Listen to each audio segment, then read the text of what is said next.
আসসালামু আলাইকুম ওয়া রাহমাতুল্লাহ। আমাদের আজকের বক্তা সত্যি বলতে মাশাআল্লাহ, তার মতো মানুষ এখনকার দিনে আমি আর একজনকেও পাইনি। তিনি প্রতিদিন মাত্র 2 থেকে 3 ঘন্টা ঘুমান কাজের ব্যস্ততার কারণে। খুব বেশি মানুষ এটা পারে না। মাশাআল্লাহ, তিনি খুবই বিনয়ী একজন মানুষ। তার মেমোরি একেবারে ফটোগ্রাফিক। যে কোনো একটা আর্টিকেল কয়েক মিনিট দেখলেই তিনি মুখস্থ করে ফেলতে পারেন। তার লাইব্রেরি পৃথিবীর মধ্যে সবচেয়ে বড়। আপনারা কি বুঝতে পারছেন? সরি, আপনারা আরেকবার বলবেন। Doctor Zakir Naik, doctor Zakir Abdul Karim Naik.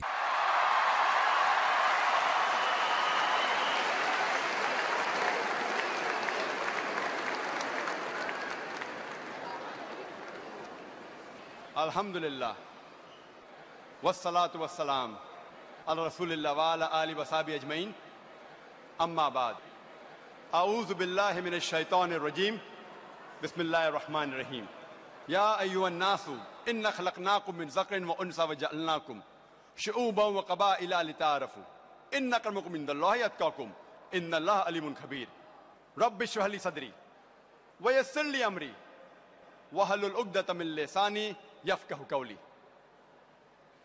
শ্রদ্ধেয় গুরুজনেরা এবং আমার প্রিয় ভাই বোনেরা, আপনাদের সবাইকে স্বাগত জানাই ইসলামিক সম্ভাষণে। আসসালামু আলাইকুম ওয়া রাহমাতুল্লাহি ওয়া বারাকাতুহু। আল্লাহ সুবহানাহু ওয়া তাআলার দয়া, শান্তি এবং রহমত আপনাদের সবার উপরে বর্ষিত হোক। এটা আমার জন্য যথেষ্ট আনন্দ আর সম্মানের ব্যাপার। শেষ লেকচারটা দিচ্ছি এই কনফারেন্সে, গ্লোবাল পিস অ্যান্ড ইউনিটি। আজকে আমার লেকচারের টপিক, ইসলাম হচ্ছে একমাত্র সমাধান বিশ্বজুড়ে শান্তি আর একতার জন্য। একতা এটা আসলে বিভিন্ন রকমের হতে পারে। একতা যার ভিত্তি হচ্ছে রক্তের সম্পর্ক, একতা যেটার ভিত্তি হলো এলাকা, সম্প্রদায়, গোত্র বা বর্ণ। তবে এই সব একতার সীমাবদ্ধতা আছে, এগুলো পৃথিবীব্যাপী না। ইসলাম ধর্ম এটা মানে না যে মানব জাতি বিভিন্ন গোত্র আর স্তরে বিভক্ত। আমার লেকচারের শুরুতে পবিত্র কোরআনের একটা আয়াত বলেছি, সূরা হুজুরাত অধ্যায় নম্বর 49 আয়াত নম্বর 13। আল্লাহ পবিত্র কোরআনে বলেছেন, ইয়া আইয়ুহান নাসু ইন্না খালাকনাকুম মিন যাকরিন ওয়া উনসা ওয়া জাআলনাকুম শুউবান ওয়া কাবাইলা লিতাআরাফু ইন্না আক্রামাকুম ইনদাল্লাহি আতকাকুম ইন্নাল্লাহা আলিমুন খাবীর। যার মানে, হে মানব জাতি, আমি তোমাদেরকে এক জোড়া পুরুষ ও নারী হতে সৃষ্টি করেছি, আর তোমাদের বিভক্ত করেছি আমি বিভিন্ন জাতীয় গোত্রে, যাতে একে অন্যকে চিনতে পারো। এজন্য নয় যে একে অন্যকে ঘৃণা করবে। এবং আল্লাহর কাছে সেই ব্যক্তির অধিক মর্যাদা রয়েছে যে ব্যক্তির রয়েছে তাকওয়া। আল্লাহ সুবহানাহু ওয়া তাআলার বিচার করার মানদণ্ডটা সেটা গায়ের রং না, সেটা বর্ণ না, সম্পদ না, লিঙ্গ না, সেটা হচ্ছে তাকওয়া। তার মানে আল্লাহকে মেনে চলা, ধার্মিকতা আর ন্যায়নিষ্ঠতা। আল্লাহ পবিত্র কোরআনে বলেছেন সূরা রুম অধ্যায় নম্বর 30 অনুচ্ছেদ 22, তাঁর নিদর্শনাবলীর মধ্যে রয়েছে আকাশমণ্ডলী ও পৃথিবীর সৃষ্টি, এবং তিনি তোমাদের ভাষা আর বর্ণের মধ্যে বৈচিত্র্য সৃষ্টি করে দিয়েছেন। এতে জ্ঞানীদের জন্য অবশ্যই বহু নিদর্শন রয়েছে। আল্লাহ মানুষকে বিভিন্ন বর্ণে সৃষ্টি করেছেন, বিভিন্ন ভাষা দিয়েছেন, যাতে করে একে অন্যকে চিনতে পারেন। আল্লাহ বলেছেন সূরা ইসরা অধ্যায় নম্বর 17 আয়াত 70, ওয়ালাকাদ কাররামনা বানি আদমা। আল্লাহ সব আদম সন্তানকে মর্যাদা দান করেছেন, পৃথিবীর যে অংশ থেকে আপনি আসেন না কেন, যে সম্প্রদায় থেকে আসেন না কেন। আল্লাহ সুবহানাহু ওয়া তাআলা সব আদম সন্তানকে মর্যাদা দিয়েছেন, পুরো মানব জাতিকে। আল্লাহ বলেছেন সূরা ফাতির অধ্যায় 35 আয়াত 24, ওয়া ইম মিন উম্মাতিন ইল্লা খালা ফিহা নাযীর। এমন কোন সম্প্রদায় নেই যাদের কাছে আমি সতর্ককারী পাঠাইনি। আল্লাহ কোরআনে বলেছেন সূরা রদ অধ্যায় 13 অনুচ্ছেদ 7, ওয়া লিকুল্লি কওমিন হাদ। প্রত্যেক সম্প্রদায়ের জন্য রয়েছে পথপ্রদর্শক। আল্লাহ তাআলা প্রত্যেক সম্প্রদায়ের জন্য নবী রাসূল পাঠিয়েছেন। আমাদের নবীজি মুহাম্মদ সাল্লাল্লাহু আলাইহি ওয়াসাল্লাম বলেছেন, এই সহিহ হাদিসটা আছে আহমদ ইবনে হাম্বলে, খণ্ড নম্বর 5। আমাদের নবীজি বলেছেন, এ পর্যন্ত পৃথিবীতে 1,24,000 নবী রাসূল এসেছেন, তবে যেসব নবী রাসূল সর্বশেষ ও চূড়ান্ত নবী মুহাম্মদ সাল্লাল্লাহু আলাইহি সাল্লামের আগে এসেছেন, তারা এসেছেন শুধু তাদের সম্প্রদায়ের জন্য, তাদের উম্মার জন্য। আর যেহেতু নবীজি মুহাম্মদ সাল্লাল্লাহু আলাইহি সাল্লাম হলেন সর্বশেষ ও চূড়ান্ত নবী, তিনি শুধুমাত্র মুসলিম বা আরবদের জন্য আসেননি। আল্লাহ পবিত্র কোরআনে বলেছেন, সূরা আম্বিয়া অধ্যায় নম্বর 21 আয়াত নম্বর 107, ওয়ামা আরসালনাকা ইল্লা রাহমাতাল লিল আলামিন। আমি তো তোমাকে প্রেরণ করেছি কেবল বিশ্বজগতের প্রতি রহমত হিসেবে, সকল সৃষ্টির প্রতি রহমত হিসেবে, পুরো মানবজাতির প্রতি রহমত হিসেবে। আল্লাহ বলেছেন সূরা সাবা অধ্যায় নম্বর 34 আয়াত নম্বর 28, ওয়ামা আরসালনাকা ইল্লা কাফাতাল লিন-নাস বাশীরা ওয়া নাযীরা। আমি তো তোমাকে সমগ্র মানবজাতির প্রতি সুসংবাদদাতা ও সতর্ককারী রূপে পৃথিবীতে পাঠিয়েছি, কিন্তু অধিকাংশ মানুষই এখনো এটা জানে না। তাহলে নবীজি মুহাম্মদ সাল্লাল্লাহু আলাইহি সাল্লাম শুধুমাত্র মুসলিম বা আরবদের জন্য আসেননি, তিনি এসেছিলেন পুরো মানব জাতির জন্য। আল্লাহ কোরআনে বলেছেন সূরা রদ অধ্যায় 13 আয়াত 38, লিকুল্লি আজলিন কিতাব। প্রত্যেক যুগে আমি আসমানি কিতাব পাঠিয়েছি। পবিত্র কোরআনে মাত্র 4টার নাম উল্লেখ করা হয়েছে, তবে প্রত্যেক যুগেই আল্লাহ আসমানি কিতাব পাঠিয়েছেন। কিন্তু সর্বশেষ ও চূড়ান্ত আসমানি কিতাব কোরআনের আগে যেসব কিতাব এসেছিল সেগুলো ছিল নির্দিষ্ট গোত্রের জন্য, আর সেই কিতাবের নির্দেশ মানার কথা ছিল একটা নির্দিষ্ট সময় পর্যন্ত। তবে যেহেতু কোরআন সর্বশেষ ও চূড়ান্ত আসমানি কিতাব, আল্লাহ বলেছেন সূরা ইব্রাহিম অধ্যায় নম্বর 14 আয়াত নম্বর 1, আলিফ লাম র। এই কিতাব তোমার প্রতি অবতীর্ণ করেছে নবী মুহাম্মদ সাল্লাল্লাহু আলাইহি সাল্লাম, যাতে করে তুমি মানব জাতিকে বের করে আনতে পারো অন্ধকার থেকে আলোতে। যেহেতু কোরআন আল্লাহ তাআলার সর্বশেষ ও চূড়ান্ত ওহী, এটা শুধুমাত্র মুসলিম বা আরবদের জন্য নাজিল করা হয়নি, নাজিল হয়েছে পুরো মানব জাতির জন্য।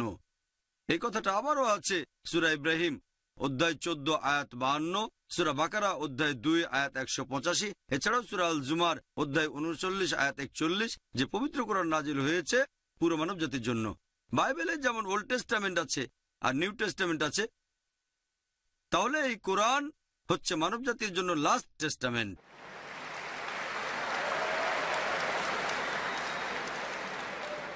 এখানে বিশ্বাসের মূল ভিত্তি হচ্ছে কেবলমাত্র একজন সৃষ্টিকর্তাকে বিশ্বাস করা, রক্ষাকর্তা এই পুরো বিশ্ব জগতের, শুধু তারই ইবাদত করা উচিত। কেবলমাত্র একজন ঈশ্বরকে বিশ্বাস করা, যিনি এই বিশ্বজগৎ সৃষ্টি আর রক্ষা করছেন। এটাই হলো একমাত্র পয়েন্ট পুরো মানব জাতির একতাবদ্ধ হওয়ার জন্য। আর এটা আমাদের একতাবদ্ধ হওয়ার একটা পয়েন্ট যে আমাদের পূর্বপুরুষ এক এবং আমাদের সৃষ্টিকর্তা, আমাদের রক্ষাকর্তা, আমাদের পালনকর্তা কেবল একজন, শুধুমাত্র তারই ইবাদত করা উচিত। আপনারা যদি পড়েন পৃথিবীর প্রধান ধর্মগ্রন্থগুলো, সেখানেও এক ঈশ্বরের কথা বলা হয়েছে যে আমরা এক ঈশ্বরে বিশ্বাস করব। এটাই হচ্ছে মানবজাতির একতাবদ্ধ হওয়ার একমাত্র পথ বিশ্বে শান্তির জন্য। ধর্ম অক্সফোর্ড ডিকশনারি অনুযায়ী মানে কোনো অতিমানবীয় নিয়ন্ত্রণ শক্তিতে বিশ্বাস করা, ব্যক্তিগত ঈশ্বর বা অনেক ঈশ্বর যার উপাসনা করা আর অনুগত হওয়া উচিত। এক কথায় ধর্ম মানে ঈশ্বরে বিশ্বাস করা। আল্লাহ পবিত্র কোরআনে বলেছেন সূরা আল ইমরান অধ্যায় নম্বর 3 আয়াত নম্বর 64, কুল ইয়া আহলাল কিতাব, বলো হে কিতাবীগণ, তাআলু ইলা কালিমাতিন সাওয়াইন বাইনানা বাইনাকুম, এসো সেই কথায় যা আমাদের ও তোমাদের মধ্যে এক। প্রথম সাদৃশ্য কি? আল্লাহ না'বুদা ইল্লাল্লাহ, আমরা আল্লাহ ব্যতীত অন্য কারো ইবাদত করি না, ওয়ালা নুশরিকা বিহি শাইয়্যান, আমরা অন্য কিছুকে তার শরীক করি না, ওয়ালা ইয়াত্তাখিযা বা'দুনা বা'দান আরবাবান মিন দুনিল্লাহ, আমরা আমাদের মধ্য থেকে অন্য কাউকে আল্লাহ ব্যতীত রব হিসেবে গ্রহণ করি না। ফাইন তাওয়াল্লাউ, যদি তারা মুখ ফিরিয়ে নেয়, ফাকুলু শাদু বলো সাক্ষী থাকো বিআন্না মুসলিমুন, যে আমরা মুসলিম, আল্লাহর কাছে নিজের ইচ্ছাকে সমর্পণ করি। আল্লাহ পবিত্র কোরআনে যে কৌশলটার কথা বলেছেন সেটা হচ্ছে তাআলু ইলা কালিমাতিন সাওয়াইন বাইনানা বাইনাকুম, এসো সেই কথায় যা আমাদের ও তোমাদের মধ্যে এক। প্রথম সাদৃশ্য কি? আল্লাহ না'বুদা ইল্লাল্লাহ, আমরা এক আল্লাহ সুবহানাহু ওয়া তাআলা ব্যতীত অন্য কারো উপাসনা করি না। কোন ধর্মের ঈশ্বরের ধারণা বুঝতে গেলে সেই ধর্মের অনুসারীদের কাজকর্ম দেখলে হবে না। কোন ধর্মের ঈশ্বরের ধারণাটা বুঝতে গেলে আমাদের দেখতে হবে সেই ধর্মের ধর্মগ্রন্থগুলো ঈশ্বর সম্পর্কে কি বলেছে। আর আপনারা যদি প্রধান ধর্মগ্রন্থগুলো দেখেন, সবাই বলেছে ঈশ্বরের একত্ববাদের কথা, ঈশ্বরে বিশ্বাসের একতা, তাওহীদের কথা। প্রথমে আলোচনা করব হিন্দুইজমে ঈশ্বরের ধারণাটা নিয়ে। যদি কোনো সাধারণ হিন্দুকে জিজ্ঞেস করেন সে কতজন ঈশ্বরে বিশ্বাস করে, কেউ বলবে 3 জন, কেউ বলবে 1000, আবার কেউ বলবে সে 33 কোটি দেবদেবীতে বিশ্বাস করে। তবে কোনো জ্ঞানী হিন্দুকে জিজ্ঞেস করেন যিনি হিন্দু ধর্মগ্রন্থগুলো সম্পর্কে জানেন, তিনি আপনাকে বলবেন হিন্দুদের উচিত শুধুমাত্র একজন ঈশ্বরের উপাসনা করা। সাধারণ হিন্দুরা একটা ফিলোসফিতে বিশ্বাস করে যার নাম প্যান্থাইজম। সাধারণ হিন্দুরা বলে যে সবকিছু ঈশ্বর, গাছ ঈশ্বর, সূর্য ঈশ্বর, চাঁদ ঈশ্বর, মানুষ ঈশ্বর, সাপও ঈশ্বর। আমরা মুসলিমরা যেটা বলি সবকিছু হচ্ছে ঈশ্বরের। ঈশ্বর তারপরে এর শব্দটা রয়েছে। সবকিছুর মালিক হচ্ছে ঈশ্বর। গাছের মালিক ঈশ্বর, সূর্যের মালিক ঈশ্বর, চাঁদের মালিক ঈশ্বর, মানুষের মালিক ঈশ্বর, সাপের মালিকও ঈশ্বর। তাহলে হিন্দু আর মুসলিমদের মধ্যে প্রধান পার্থক্য হচ্ছে সাধারণ হিন্দুরা বলে সবকিছু ঈশ্বর, আমরা মুসলিমরা বলি সবকিছু ঈশ্বরের। ঈশ্বর তারপরে এর শব্দটা রয়েছে। যদি আমরা এর শব্দটার সমাধান করতে পারি, হিন্দু আর মুসলিম আমরা একতাবদ্ধ হয়ে যাব।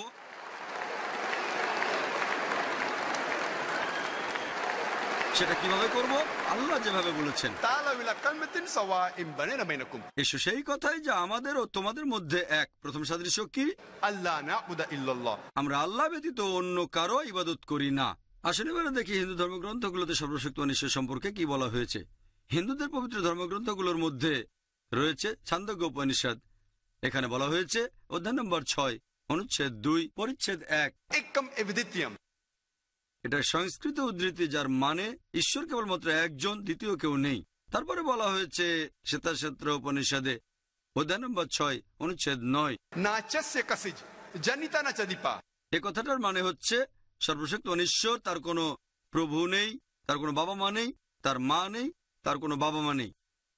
এর উল্লেখ আছে শ্বেতাক্ষেত্র উপনিষদে অধ্যায় নম্বর 4, অনুচ্ছেদ 19, ঈশ্বরের সমতুল্য আর কিছুই নেই। সর্বশক্তিমান ঈশ্বরের সমতুল্য কিছু নেই। হিন্দু ধর্মগ্রন্থগুলোর মধ্যে সবচেয়ে জনপ্রিয় আর সবচেয়ে বেশি পড়া ভগবদ্গীতা। ভগবদ্গীতায় বলা হয়েছে অধ্যায় নম্বর 7, অনুচ্ছেদ 20, জাগতিক আশা আকাঙ্ক্ষা যাদের সব বিচার বুদ্ধি কেড়ে নিয়েছে, তারা নকল ঈশ্বরের উপাসনা করে, তারা মূর্তি পূজা করে।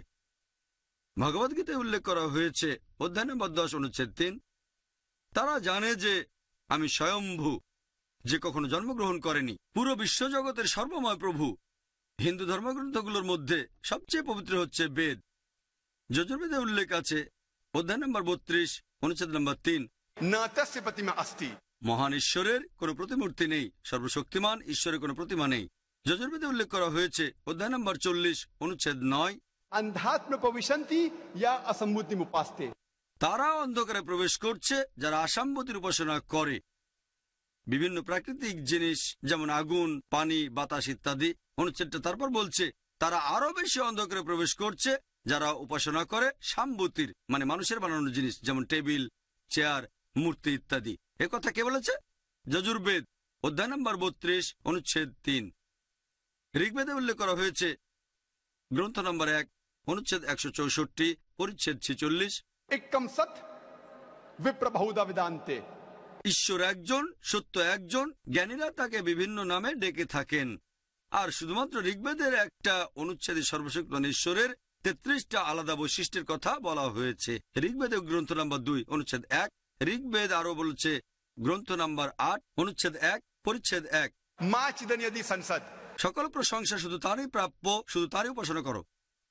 আর ব্রহ্মসূত্র হিন্দুইজমে ধর্মবিশ্বাসের মূল ভিত্তিটা হচ্ছে एकम ब्रह्म द्योत्या नास्ते नहना नास्ते किंचन, भगवान एक ही है, दूसरा नहीं है, नहीं है, नहीं है, जरा भी नहीं है। ঈশ্বর কেবলমাত্র একজন, দ্বিতীয় কেউ নেই, কোথাও কেউ নেই, কোথাও কেউ নেই, আর কোথাও কেউ নেই। যদি হিন্দু ধর্মগ্রন্থগুলো পড়েন তাহলে হিন্দুইজমে ঈশ্বরের ধারণাটা বুঝতে পারবেন, যে সেখানে বলা হয়েছে বিশ্বাস করবে একজন ঈশ্বরকে, যার কোনো প্রতিমূর্তি নেই, যার কোনো মূর্তি নেই, শুধু তার উপাসনা করো। আসলে এবার ইহুদি ধর্মে ঈশ্বরের ধারণা নিয়ে আলোচনা করি। ওল্ড টেস্টামেন্টে উল্লেখ করা হয়েছে বুক অব ডিউটেরোনমি অধ্যায় নম্বর 6, অনুচ্ছেদ 4, মুসা আলাইহিস সালাম বলেছেন, शमा इज़राइलो अदनन हाइनो अदनाय खद, এটা হিব্রু ধৃতি, যার মানে শোনো ইসরায়েলবাসী, প্রভু আমাদের ঈশ্বর হলেন একজন। এটা আছে বুক অব আয়জায়াতে অধ্যায় নম্বর 43 অনুচ্ছেদ 11, আমি তোমাদের প্রভু, অন্য আর কেউ নেই, আমি ব্যতীত অন্য কোনো রক্ষাকর্তা নেই। আছে বুক অব আয়জায়া অধ্যায় 45 অনুচ্ছেদ 5, আমি ঈশ্বর, আর কেউ নেই, আমি ব্যতীত আর কোনো উপাস্য নেই। এরপর বুক অব আয়জায়া অধ্যায় 46 অনুচ্ছেদ 9, আমি ঈশ্বর, আমার সমতুল্য কেউ নেই। এরপর বুক অব এক্সোডাস অধ্যায় নম্বর 20 অনুচ্ছেদ 3 থেকে 5, এছাড়াও বুক অব ডিউটেরোনমি অধ্যায় 5 অনুচ্ছেদ 7 থেকে 9 বলা হয়েছে, সর্বশক্তিমান ঈশ্বর ওল্ড টেস্টামেন্টে বলছেন, আমাকে ছাড়া তোমরা আর কোনো দেবতার উপাসনা করবে না, তোমরা আমার এমন কোনো প্রতিমূর্তি তৈরি করবে না, মূর্তি তৈরি করবে না যার সাথে সাদৃশ্য আছে উপরে আকাশের কিছু, নিচে মাটি বা মাটির নিচের পানিতে কিছুর সাথে। তাদের সামনে নতজানু হবে না, তাদের সেবা করবে না, কারণ আমি তোমাদের প্রভু তোমাদের ঈশ্বর খুবই ঈর্ষাপরায়ণ। তাহলে যদি ওল্ড টেস্টামেন্ট পড়েন, আপনারা ইহুদি ধর্মে ঈশ্বরের ধারণাটা বুঝতে পারবেন। তারাও এক ঈশ্বরে বিশ্বাস করে, শুধু তার উপাসনায় করা উচিত, তার কোনো প্রতিমূর্তি নেই। খ্রিস্টান ধর্মে ঈশ্বরের ধারণা সম্পর্কে আলোচনা করার আগে আমি কয়েকটা পয়েন্ট বলে নিই। ইসলাম হচ্ছে একমাত্র অখ্রিস্টান ধর্মবিশ্বাস যে ধর্মে যীশুখ্রিস্ট বা ঈসা আলাইহিস সালামকে আল্লাহর নবী বলে বিশ্বাস করা হয়। সেই মুসলিম আসলে মুসলিম না যদি সে ঈসা আলাইহিস সালামকে নবী বলে না মানে। আমরা মানি যে তিনি আল্লাহ সুবহানাহু ওয়া তাআলার প্রেরিত একজন নবী ও রাসূল, প্রেরিত পুরুষ। আমরা মানি যে তিনি হলেন মসিহ অর্থাৎ খ্রিস্ট। আমরা মানি যে তিনি অলৌকিকভাবে জন্মেছিলেন কোন পুরুষের স্পর্শ ছাড়াই, যেটা এখনকার দিনের অনেক আধুনিক খ্রিস্টানই বিশ্বাস করে না। আমরা মানি যে তিনি আল্লাহর নির্দেশে মৃতকে জীবিত করেছেন। আমরা মানি যে তিনি আল্লাহর নির্দেশে কুষ্ঠরোগী আর জন্মান্ধদের সুস্থ করেছেন। মুসলিম আর খ্রিস্টানরা এখানে আমরা এক। প্রশ্ন করতে পারেন, তাহলে পার্থক্যটা কোথায়? আমাদের পার্থক্য হচ্ছে, এরকম অনেক খ্রিস্টানই আছে যারা বলে যে যীশুখ্রিস্ট নিজেকে ঈশ্বর বলে দাবি করেছেন। তিনি বলেছেন যে আমি সর্বশক্তিমান ঈশ্বর। সত্যি বলতে, আপনারা যদি বাইবেল পড়েন, গোটা বাইবেলে আপনারা স্পষ্ট করে বলা এমন একটা অনুচ্ছেদ খুঁজে পাবেন না যেখানে যীশুখ্রিস্ট বা ঈসা আলাইহিস সালাম নিজের মুখে বলেছেন যে আমি ঈশ্বর অথবা আমার উপাসনা করো। কথাটা আবারও বলছি, যদি আপনারা বাইবেল পড়েন, সেখানে স্পষ্ট করে বলা একটা অনুচ্ছেদও পাবেন না যেখানে যীশুখ্রিস্ট তার নিজের মুখেই বলেছেন যে আমি ঈশ্বর অথবা আমার উপাসনা করো। আপনারা যদি বাইবেল পড়েন, যীশুখ্রিস্ট তার নিজের মুখেই বলেছেন, এটা আছে গসপেল অফ জন অধ্যায় নম্বর 14 অনুচ্ছেদ 28, যীশুখ্রিস্ট বা ঈসা আলাইহিস সালাম বলেছেন আমার পিতা আমার চেয়ে মহান। গসপেল অফ জন অধ্যায় 10 অনুচ্ছেদ 29, আমার পিতা সবার চেয়ে মহান। গসপেল অফ ম্যাথিউ অধ্যায় 12 অনুচ্ছেদ 28, আমি ঈশ্বরের আত্মার সাহায্যে শয়তানকে তাড়িয়ে দিই। গসপেল অফ লুক অধ্যায় 11 অনুচ্ছেদ 20, আমি ঈশ্বরের আঙুলের সাহায্যে শয়তানকে তাড়িয়ে দিই। গসপেল অফ জন অধ্যায় 5 অনুচ্ছেদ 30, আমি নিজের থেকে কিছুই করতে পারি না।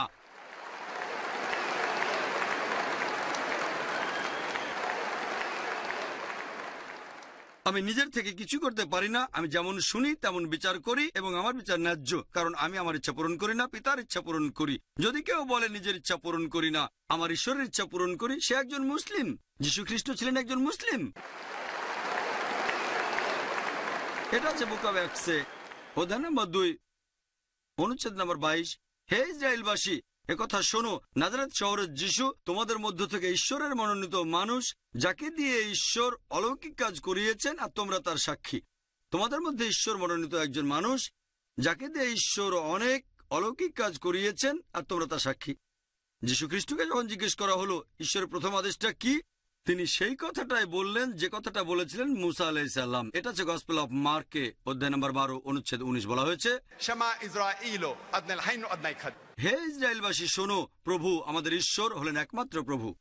তাহলে যদি খ্রিস্টানদের ধর্মগ্রন্থ বাইবেল পড়েন, এখানেও ঈশ্বরের একত্ববাদের কথা বলা হয়েছে, শুধুমাত্র তারই উপাসনা করা উচিত। আসুন এবারে ইসলাম ধর্মে আল্লাহর ধারণা নিয়ে আলোচনা করি।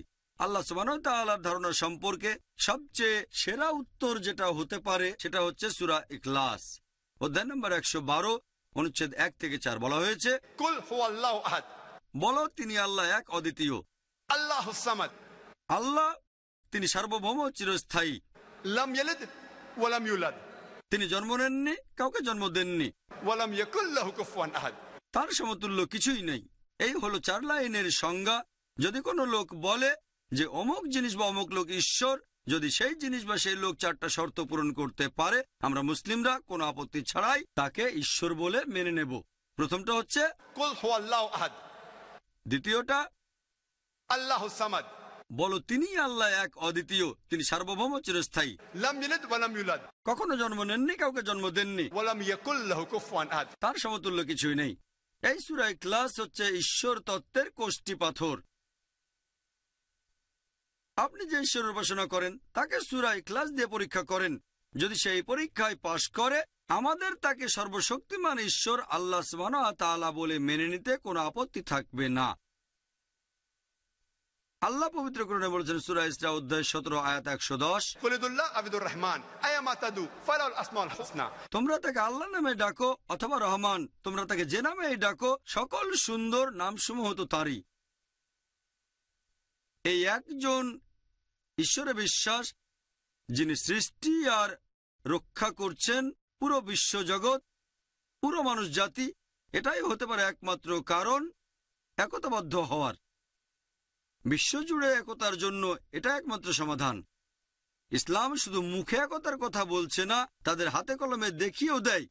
আমাদের জীবনে প্রতিদিন আমরা মুসলিমরা বিশ্বাসের একতা দেখাচ্ছি। দিনে অন্তত 5 বার নামাজ আদায়ের সময় আমরা মুসলিমরা যখন নামাজ পড়ি তখন কাঁধে কাঁধ লাগিয়ে দাঁড়াই। হতে পারে আমার পাশে যে লোকটা দাঁড়িয়ে আছে সে সাদা বা কালো, হলুদ বা বাদামি, ধনী বা গরিব, রাজা বা ফকির। যখন আমরা নামাজের জন্য দাঁড়াবো, কাঁধে কাঁধ লাগিয়ে দাঁড়াবো। আমরা মুসলিমরা বিশ্বজুড়ে একতাকে উদযাপন করি প্রতি বছর একবার করে হজের সময়।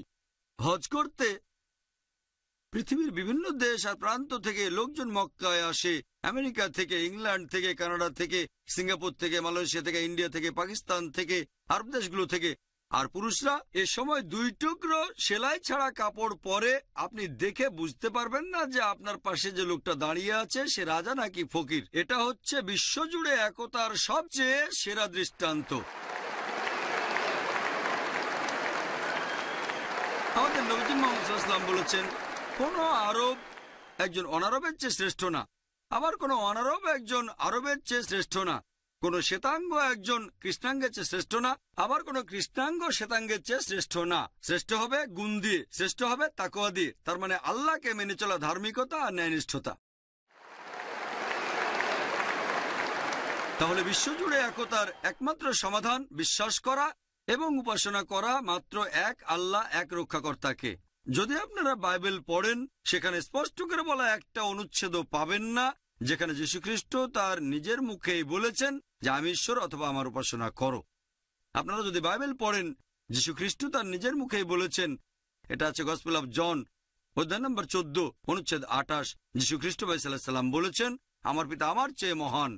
গসপেল অফ জন অধ্যায় 10 অনুচ্ছেদ 29, আমার পিতা সবার চেয়ে মহান। গসপেল অফ ম্যাথিউ অধ্যায় 12 অনুচ্ছেদ 28, আমি ঈশ্বরের আত্মার সাহায্যে শয়তানকে তাড়িয়ে দিই। গসপেল অফ লুক অধ্যায় 11 অনুচ্ছেদ 20, আমি ঈশ্বরের আঙুলের সাহায্যে শয়তানকে তাড়িয়ে দিই। গসপেল অফ জন অধ্যায় 5 অনুচ্ছেদ 30, আমি নিজের থেকে কিছুই করতে পারি না।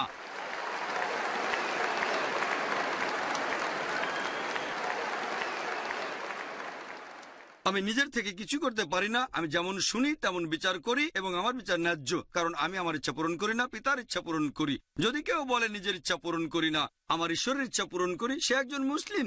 যীশুখ্রিস্ট ছিলেন একজন মুসলিম। এটা আছে বুক অব অ্যাক্টসে অধ্যায় নম্বর 2 অনুচ্ছেদ নম্বর 22। হে ইসরায়েলবাসী, একথা শোনো, নাজারেত শহরের যিশু তোমাদের মধ্য থেকে ঈশ্বরের মনোনীত মানুষ, যাকে দিয়ে ঈশ্বর অলৌকিক কাজ করিয়েছেন আর তোমরা তার সাক্ষী। তোমাদের মধ্যে ঈশ্বর মনোনীত একজন মানুষ, যাকে দিয়ে ঈশ্বর অনেক অলৌকিক কাজ করিয়েছেন আর তোমরা তার সাক্ষী।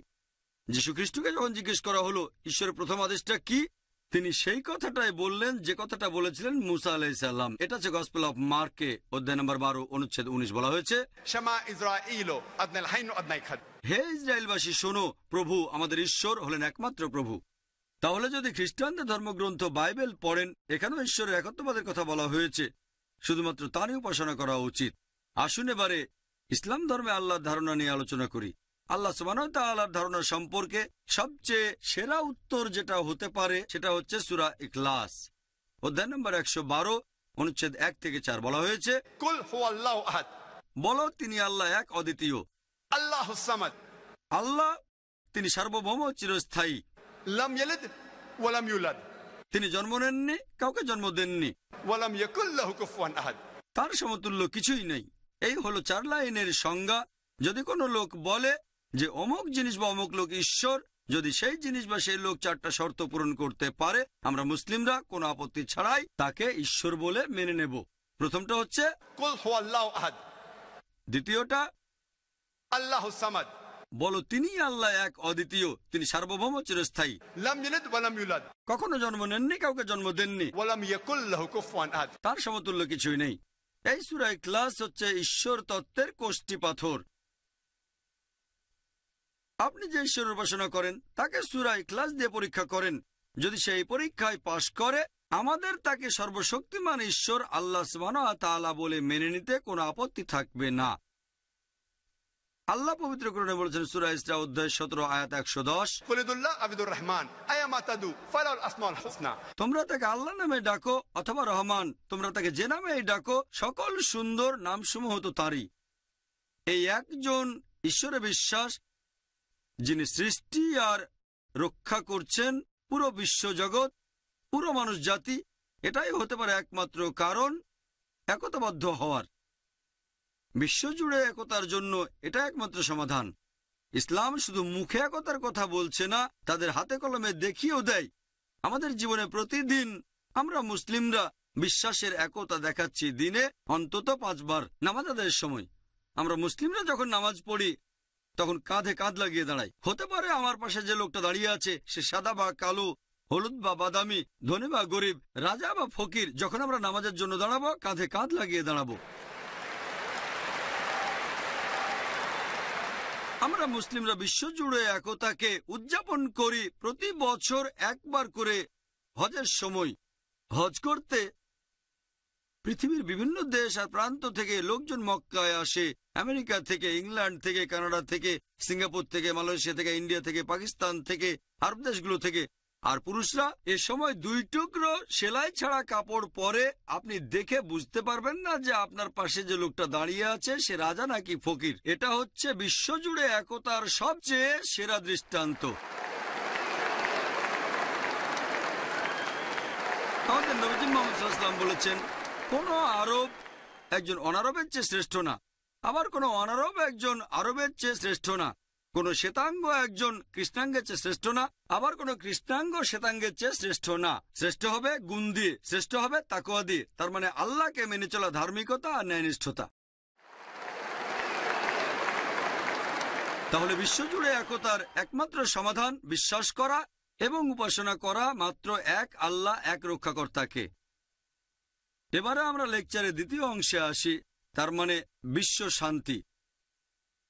ইসলাম হচ্ছে পৃথিবীতে শান্তির জন্য একমাত্র সমাধান।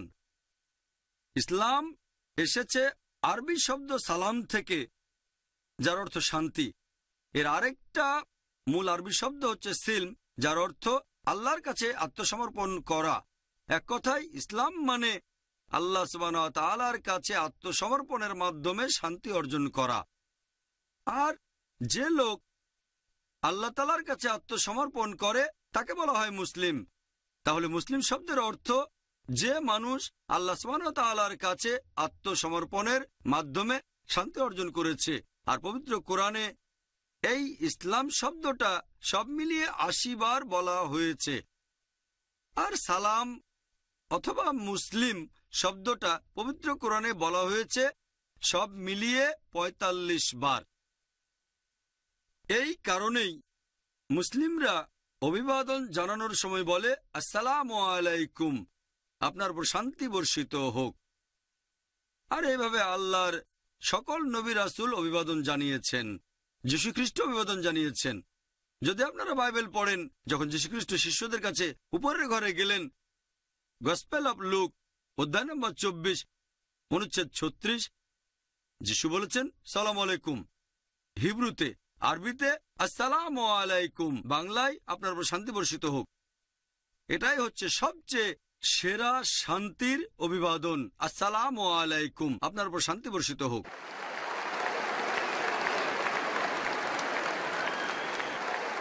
দুর্ভাগ্যজনকভাবে বর্তমানের পশ্চিমা বিশ্ব, যেখানে বেশিরভাগ মানুষই খ্রিস্টান ধর্মের অনুসারী, তারা নতুন ধরনের অভিবাদন চালু করেছে। Good morning, good afternoon, good evening, hi, hello. তারা যীশুখ্রিস্টের বলা অভিবাদনটা ব্যবহার করে না। আপনাদের উপরে শান্তি বর্ষিত হোক।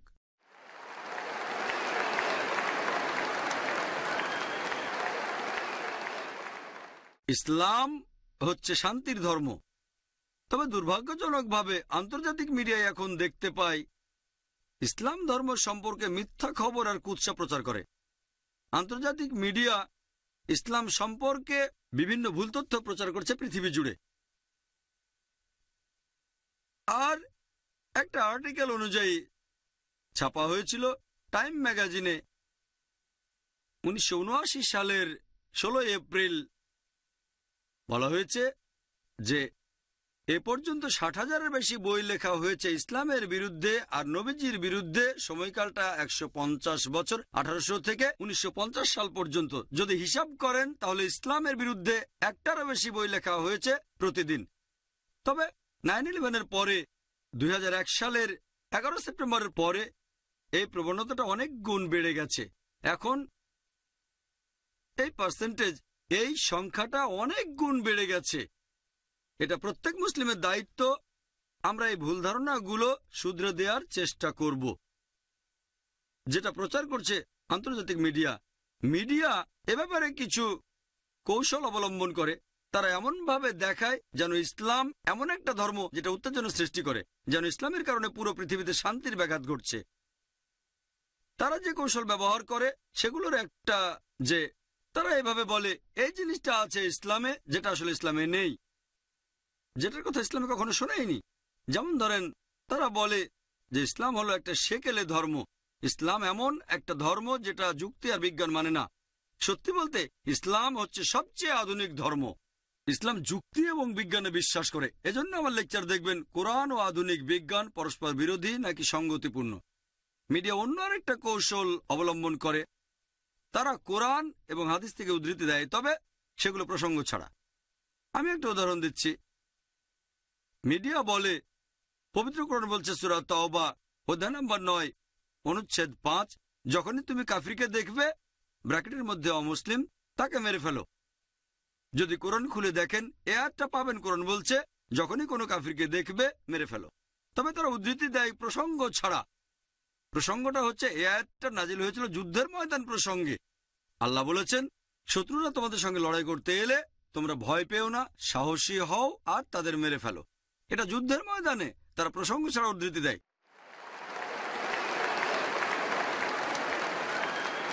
এখনকার দিনে কোনো আর্মি জেনারেল তার সৈন্যদের মনোবল বাড়ানোর জন্য এরকম কথা অবশ্যই বলতে পারে, শত্রু দেখলে ভয় পেও না, তাদের মেরে ফেলো। সেজন্য অবশ্যই বলবে না চুপ করে থাকো।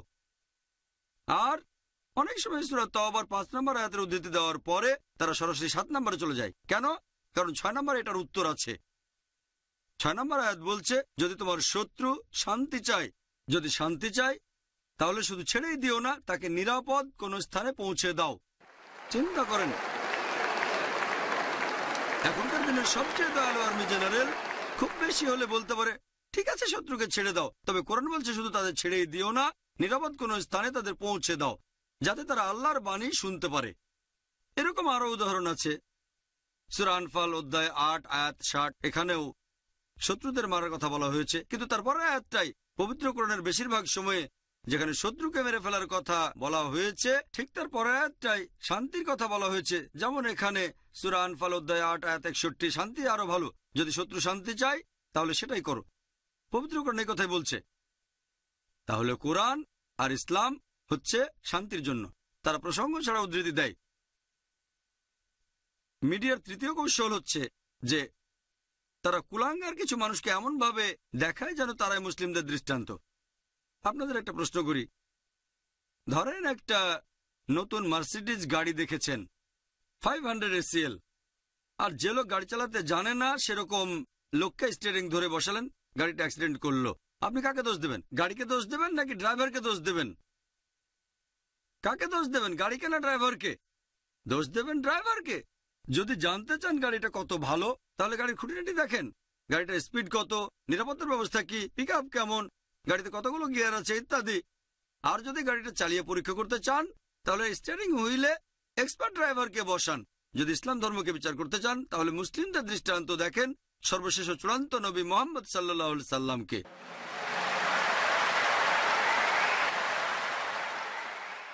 মিডিয়ার আরেকটা কৌশল হচ্ছে যে ইসলাম নাকি মানব জাতির জন্য সমস্যা। সত্যি বলতে ইসলাম হচ্ছে মানব জাতির সমস্যাগুলোর সমাধান। মিডিয়া বলে মুসলিমরা হচ্ছে মৌলবাদী। এই মৌলবাদী শব্দের অর্থ কি? মৌলবাদী মানে যে লোক কোনো একটা বিষয়ের মূলনীতিগুলো মেনে চলে। যদি কেউ ভালো ডাক্তার হতে চায় তাহলে তাকে মেডিসিনের মূলনীতিগুলো জানতে এবং মানতে হবে। যদি মেডিসিনের ক্ষেত্রে মৌলবাদী না হয় সে ভালো ডাক্তার হতে পারবে না। যদি কেউ ভালো বিজ্ঞানী হতে চায় তাহলে তাকে বিজ্ঞানের মূলনীতিগুলো জানতে আর মানতে হবে। যদি বিজ্ঞানের ক্ষেত্রে মৌলবাদী না হয় সে ভালো বিজ্ঞানী হতে পারবে না। প্রথমে আমাদের দেখতে হবে সে লোকটা কোন বিষয়ে মৌলবাদী। যদি আমার কথা বলতে হয়, আমি মৌলবাদী মুসলিম হিসেবে গর্ববোধ করি।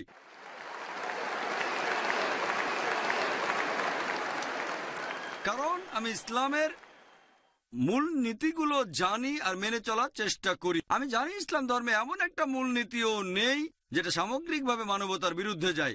আমি চ্যালেঞ্জ করেছি ইসলামে এরকম একটা মূলনীতি দেখান যেটা সামগ্রিকভাবে মানবতার বিরুদ্ধে। যদি আপনারা অক্সফোর্ড ডিকশনারিতে এই মৌলবাদী শব্দটার অর্থ দেখেন, বলা হয়েছে মৌলবাদী হলো সেই লোক যে কোনো একটা ধর্মের প্রাচীন রীতিনীতিগুলো কঠোরভাবে পালন করে থাকে। তবে অক্সফোর্ড ডিকশনারির নতুন এডিশনে একটু বদলানো হয়েছে। বলা হয়েছে যে মৌলবাদী হলো সেই লোক যে কোনো একটা ধর্মের প্রাচীন রীতিনীতিগুলো কঠোরভাবে পালন করে থাকে, বিশেষ করে ইসলাম। যখনই শুনবেন মৌলবাদী তখনই ভাববেন মুসলিমদের কথা। আপনি ভাববেন সে চরমপন্থী। আমি লোকজনকে বলি আমি একজন চরমপন্থী। আমি চরমভাবে দয়ালু, মানুষকে চরম ভালোবাসি, চরমভাবে শান্তিপ্রিয়, চরমভাবে ক্ষমাশীল। এরকম চরমপন্থী হলে সমস্যা কোথায়? আমরা কেন এত লজ্জা পাচ্ছি? টেবিলটাকে উল্টে দেন। কোন মানুষকে আমাকে বলতে পারবে যে চরমভাবে সৎ হওয়াটা ভুল, তারপর চরম দয়ালু হওয়া ভুল, চরম শান্তিপ্রিয় হওয়া ভুল, চরম ন্যায় বিচারক হওয়া ভুল? তারা আমাদেরকে লেবেল দেয় যে মুসলিমরা সন্ত্রাসী। আমি বলবো এদিক থেকে প্রত্যেক মুসলিম সন্ত্রাসী হওয়া উচিত। এই সন্ত্রাসী শব্দের অর্থ আসলে কি? সন্ত্রাসী মানে যে অন্যকে সন্ত্রস্ত করে তোলে। একজন ডাকাত যখন কোনো পুলিশকে দেখে সন্ত্রস্ত হয়ে যাবে। এভাবে বললে যখনই একজন ডাকাত কোনো মুসলিমকে দেখবে, যখনই একজন সমাজবিরোধী কোনো মুসলিমকে দেখবে, সে সন্ত্রস্ত হয়ে যাবে। আর প্রত্যেক মুসলিম সমাজবিরোধীদের কাছে সন্ত্রাসী হবে। আমি জানি যে এই সন্ত্রাসী শব্দটা দিয়ে সাধারণত বোঝানো হয়ে থাকে যে নিরীহ লোকদের সন্ত্রস্ত করে। এভাবে দেখলে কোনো মুসলিমই নিরীহ মানুষদের সন্ত্রস্ত করবে না। আমরা সন্ত্রস্ত করে তুলব শুধু সমাজ বিরোধীদের। আমরা দেখি যে ইতিহাসে অনেক সময় দুটো আলাদা লেভেল দেওয়া হয় মাত্র একটা কাজকে অথবা একজন মানুষকে। আমাদের ইন্ডিয়াতে এরকম উদাহরণ আছে। প্রায় 60 বছর আগে অনেক মানুষ ইন্ডিয়ার স্বাধীনতার জন্য লড়াই করেছে। তখন সে সময় ব্রিটিশরা ইন্ডিয়া শাসন করত। তখন ব্রিটিশ সরকার এই মানুষগুলোকে বলতো সন্ত্রাসী। তবে সাধারণ ইন্ডিয়ানরা আমরা বলি মুক্তিযোদ্ধা, দেশপ্রেমিক। একই মানুষ, একই কাজ, দুটো আলাদা লেভেল। ব্রিটিশ সরকারের সাথে একমত হলে যে ইন্ডিয়া শাসনের অধিকার তাদের আছে, তাহলে এই লোকগুলোকে বলবেন সন্ত্রাসী। কিন্তু সাধারণ হিন্দুদের সাথে একমত হলে যে তারা এসেছিল ইন্ডিয়ায় ব্যবসা করার জন্য, আমাদের শাসন করার অধিকার তাদের নেই, তাহলে এই লোকগুলোকে বলবেন মুক্তিযোদ্ধা, দেশপ্রেমিক। এরপর অষ্টাদশ শতাব্দীতে আমেরিকার স্বাধীনতা যুদ্ধ দেখেন। যে সময় ব্রিটিশ সরকার আমেরিকাকে শাসন করত তখন অনেক আমেরিকান স্বাধীনতার জন্য যুদ্ধ করেছিল। বেঞ্জামিন ফ্রাঙ্কলিন, জর্জ ওয়াশিংটন, তখন এই ব্রিটিশ সরকার এই লোকগুলোকে বলল 1 নম্বর সন্ত্রাসী। অবশেষে আমেরিকা স্বাধীনতা লাভ করে 1775-76 সালের দিকে। পরবর্তীতে জর্জ ওয়াশিংটন তিনি হলেন আমেরিকার প্রথম প্রেসিডেন্ট। চিন্তা করেন 1 নম্বর সন্ত্রাসী হলেন আমেরিকার প্রেসিডেন্ট। এই জর্জ ওয়াশিংটন তিনি এভাবে আমেরিকার সব প্রেসিডেন্টদের গডফাদার হয়ে গেলেন, জর্জ বুশেরও। আর এখন ব্রিটিশ সরকার সেই সন্ত্রাসী দেশেরই বন্ধু। কেন? প্রথমে আমাদের দেখতে হবে সেই লোক কিসের জন্য চেষ্টা করে যাচ্ছে। মিডিয়া বলছে ইসলাম হচ্ছে একটা অসহিষ্ণু ধর্ম। আমি বলবো হ্যাঁ, ইসলাম একটা অসহিষ্ণু ধর্ম। ইসলাম ধর্ম অসহিষ্ণু অবিচারের প্রতি, ইসলাম অসহিষ্ণু অসততার প্রতি, ইসলাম ধর্ম অসহিষ্ণু দুর্নীতির ব্যাপারে। ইসলাম অসহিষ্ণু সাম্প্রদায়িকতার ক্ষেত্রে, পক্ষপাতের ব্যাপারে। ইসলাম অসহিষ্ণু সেই সব সামাজিক ব্যাপারে যেগুলো পশ্চিমা বিশ্ব উপভোগ করে থাকে। ইসলাম ধর্ম অসহিষ্ণু মাদকাসক্তির ব্যাপারে, মদপানের ব্যাপারে, পতিতাবৃত্তির ব্যাপারে, ব্যভিচারের ক্ষেত্রে, অত্যাচারের ক্ষেত্রে। আমি ডক্টর জাকির নায়েক বলছি, ইসলাম অবশ্যই একটা অসহিষ্ণু ধর্ম। অসহিষ্ণু সমাজের বিভিন্ন খারাপ জিনিসের ব্যাপারে আমরা ভয় পাচ্ছি কেন? আমরা নিজেদেরকে মুসলিম বলতে ভয় পাচ্ছি কেন? আলহামদুলিল্লাহ, ইসলাম সবচেয়ে সহিষ্ণু ধর্ম শান্তি স্থাপনের ব্যাপারে। আর এই কারণে এখন পৃথিবীর সুপার পাওয়ার যারা, তারা ভয় পাচ্ছে। পলিটিশিয়ানদের কথা বলছি, তারা ইসলামকে ভয় পাচ্ছে, কারণ এটা একমাত্র ধর্ম যেটা পৃথিবীতে শান্তি আনতে পারে।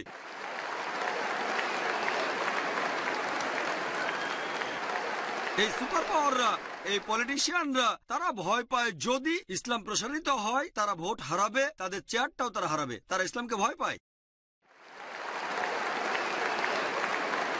এখনকার দিনে মিডিয়া বলে ইসলাম নাকি তরবারি দিয়ে ছড়ানো হয়েছে। ডিলেসি ওলেরি তার বইতে লিখেছেন, একজন বিখ্যাত ঐতিহাসিক, তিনি বলেছেন যে ইতিহাসে এটা পরিষ্কার যে উগ্রপন্থী মুসলিমরা পৃথিবীতে ঘুরে বেড়াচ্ছে আর তরবারি দিয়ে ইসলাম প্রচার করছে। এটা সবচেয়ে বড় আজগুবি একটা গল্প, যেটা ঐতিহাসিকরা বারবার বলেছে।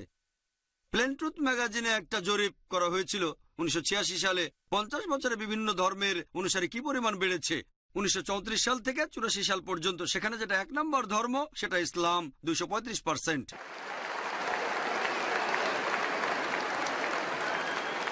খ্রিস্টান ধর্ম মাত্র 47%, ইসলাম 235%। 1934 সাল থেকে 84 সালের মধ্যে কোন যুদ্ধটা হয়েছে যাতে হাজার হাজার লোক মুসলিম হয়ে গেছে? বর্তমানে আমেরিকায় যে ধর্মের অনুসারী সবচেয়ে বেশি হারে বাড়ছে সেটা ইসলাম। ইউরোপে ইসলাম ধর্মের অনুসারী সবচেয়ে বেশি হারে বাড়ছে।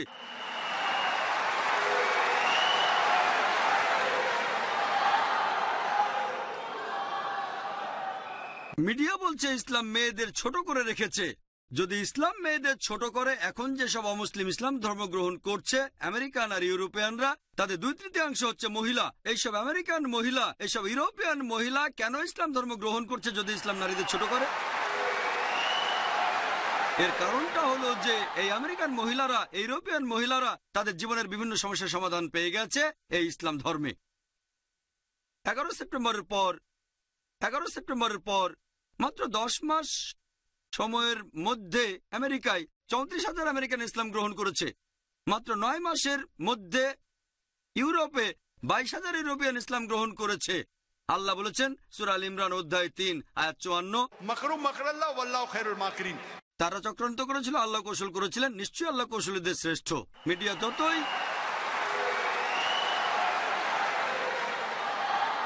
মিডিয়া যত ইসলামের বিরুদ্ধে কথা বলে যাক, তারা যত বেশি ইসলামকে ছোট করবে, তারা যত বেশি বিরোধিতা করবে, ইনশাআল্লাহ ইসলামের প্রসার আরো বাড়বে।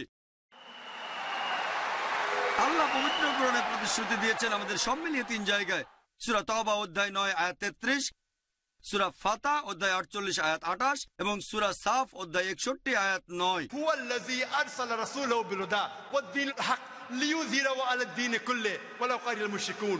আল্লাহ তার রাসূলকে পাঠিয়েছেন পথ নির্দেশ এবং সত্যের দিন সহ, যাতে করে এটা জয়ী হয় সব ধর্মের উপরে, অন্য সব ইজমের উপরে, হোক সেটা খ্রিস্টানিজম, জুডাইজম, হিন্দুইজম, বুদ্ধাইজম, অ্যাথেইজম, মডার্নিজম, সোশ্যালিজম। ইসলাম ধর্ম এদের সবার উপরে জয়ী হবেই, সবার উপরে থাকবে, কুল্লে সবার সাথে জয়ী হবে। আমার লেকচার শেষ করার আগে ডক্টর অ্যাডাম পিয়ারসনের একটা উদ্ধৃতি দিচ্ছি। তিনি বলেছেন, মানুষজন ভয় পায় যে একদিন পারমাণবিক বোমা আরবদের হাতে চলে যাবে। তারা এটা বুঝতে পারে না যে ইসলামের বোমা, এই শান্তির ধর্মের বোমা অনেকদিন আগেই পড়ে গেছে। এটা পড়েছে যেদিন নবীজি মুহাম্মদ সাল্লাল্লাহু আলাইহি ওয়াসাল্লাম জন্মগ্রহণ করেছেন। ওয়া আখিরু দাওয়ানা আলহামদুলিল্লাহি রাব্বিল আলামিন। জাযাকাল্লাহ খাইর।